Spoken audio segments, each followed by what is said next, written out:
Joe Burrow is out for the season after suffering a wrist injury during Thursday Night Football against the Baltimore Ravens. As the team prepares for its final 7 games of the regular season, publicly endorsing backup quarterback Jake Browning as their starter, while also revisiting any quarterback that has ever taken a snap in Paycor Stadium within the past year or 7, coaches and players are being tasked to salvage an already shaky season. And the fan base is already busting out their mock drafts for the 2024 NFL draft.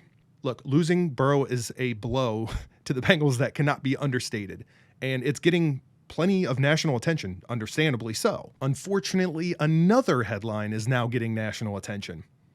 The Bengals are now under investigation by the NFL.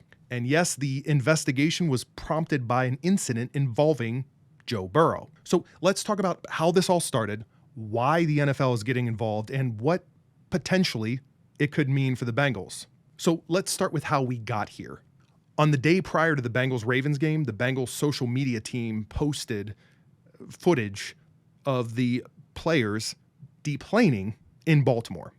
And well, I'll just get right to it. The post was deleted by the Bengals. Why? Well, that's a question that is most likely one part of the NFL's investigation. Fans were quick to notice some sort of brace on Burrow's right wrist. Reddit, Instagram, Twitter, X, whatever, stop it. They all started talking. Maybe that's why the Bengals removed the post, but more on that in a moment. The internet being the internet, naturally this prompted some theories. Is Burrow dealing with a wrist issue? Was the brace just precautionary? Is it a compression glove? Was he bowling?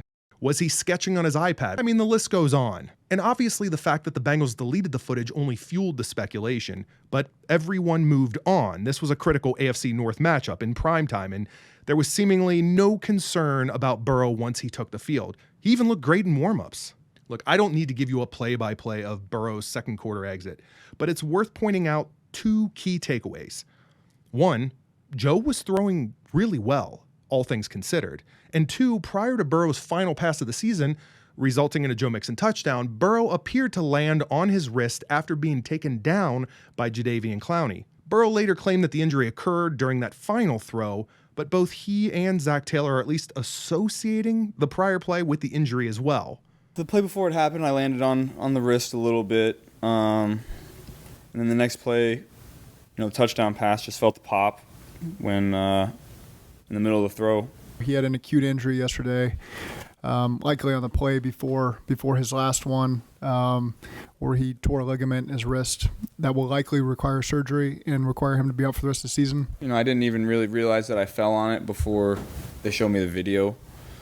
In the heat of it like that, it's hard to. Sometimes you don't even feel what's happening to your body in those situations just because of the moment and the adrenaline. So it's hard to even describe it. That's the best guess. You just see how he landed. Clowney kind of lands on top of him, and the way that he caught his wrist, for him to throw the way he did before that, and then the next play not be able to really grab the ball. That seems to make the most sense. It's not uncommon for guys to wear compression sleeves on plane because when you go up to that altitude, things can swell up. I had football, you have a lot of bumps and bruises. This is a completely new injury. So for the most part, the story being told by both Burrow and Taylor wouldn't be worth much scrutiny. Even if Taylor seems to place the moment the injury occurred during the Clowney takedown, whereas Joe seems to emphasize the pop during his final throw of the game, Taylor admits that he's still trying to gather the details, and the information is all very new as of Friday morning. Okay, most people, including perhaps the National Football League, wouldn't give this account of things much additional thought if it weren't for the photo of Joe wearing the brace or compression sleeve for high altitudes or whatever we're supposed to believe this is. And look, I'd like to give Burrow the benefit of the doubt here. I mean, he generally seems to be the I mean what I say type of person, and perhaps he does. But the NFL needs to do their due diligence, and an investigation isn't an accusation of foul play. It's simply part of the league's policy. And let's talk about that policy for a moment, because I think it's important to understand what the team is subject to depending on what the league determines. The injury report policy states, all players who have reportable injuries must be listed on the practice report, even if the player takes all the reps in practice and even if the team is certain that he will play in the upcoming game. This is especially true of key players and those players whose injuries have been the subject of local or national media coverage. Now, Burrow didn't injure his hand and receive local and national media attention up until that point. But it's interesting that there's a mention of key players, which Burrow certainly is. And finally, it's worth noting that the league stresses if you aren't sure whether or not a player should be included on a report, it's probably best to reach out and ask. And even then, if you simply aren't sure and can't get an official answer, when in doubt, it is best to include a player on the report. The punishment for failing to abide by the rules ranges from a fine to even losing draft picks. From all accounts, Burrow practiced fully all week, and there were no signs of discomfort. If he was dealing with any sort of wrist issue, it certainly wouldn't qualify as automatically reportable. Perhaps the team should have contacted the NFL to inquire about whether they should report something regarding Burrow's wrist. Perhaps they did, which would be an entirely different issue with implications that I don't even want to get into right now. Just know that some fans are already considering this as a possibility, and aggressively so. All of this is to say that it appears that Burrow's injury is an unfortunate coincidence in which the wrist that was in question before the game is now the wrist that cost him his season during the game. And the circumstances present, in my opinion, some reasonable doubt. But, innocent until proven guilty in the meantime. And like it or not, the NFL is going to be the ones to determine the outcome of all of this.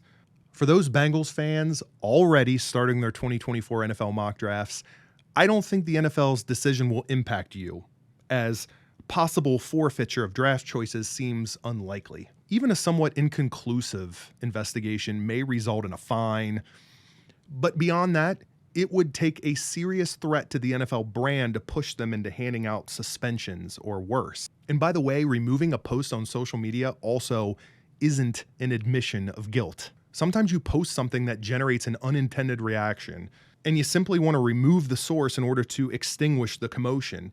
And the Bengals social team likely isn't initially worried about a brace on a player's arm, especially if there weren't rumblings of concern over that arm to begin with. But if you get enough people demanding answers about it, a sort of nothing to see here approach can definitely be a knee-jerk attempt at damage control you've probably experienced before, honestly. I mean, whether it was because you were guilty of something or not. So what do you think?